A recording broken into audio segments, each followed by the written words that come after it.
वो झूठ बोल रहा था बड़े सलीके से। आप कह रहे हैं कि एफडीआई लाए हैं हम लोग, एफडीआई और बन नहीं रहा है, मेक इन इंडिया नहीं हो रहा है, लेकिन जमीन किसने दी है? जमीन किसने दी थी उन लोगों को? बिना जमीन पर हवा में बना दो तो मैं आपका धन्यवाद दूंगा। जहां हारे ही नहीं हैं आप, सीटें ही कम नहीं हुई हैं। देश के प्रधानमंत्री जी भी वोट से हारे हैं, वोट से हारे, जो कभी 5 लाख तक जीतना था जिन्हें, या 10 का टारगेट बनाया था, कितने से जीते? तो कम से कम इन चीजों को तो देखें। मैं जब सुनता हूं सत्तापक्ष लोगों को तो मुझे वो लाइनें याद आ जाती कि वो झूठ बोल रहा था, बड़े सलीके से मैं एतवार न करता तो और क्या करता।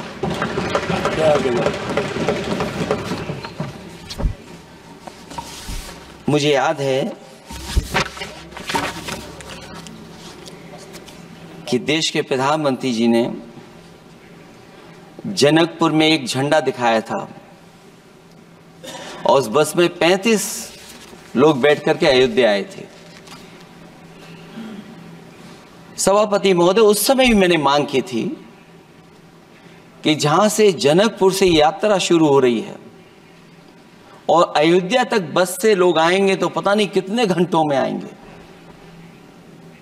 मैंने मांग की थी कि वहां से लेकर के अयोध्या तक एक्सप्रेसवे बनना चाहिए कि कम से कम जो जनकपुर से आए और अयोध्या दर्शन करने आ रहे हैं और बस से आ रहे हैं, कम से कम उनकी तकलीफ परेशानी तो कम होती।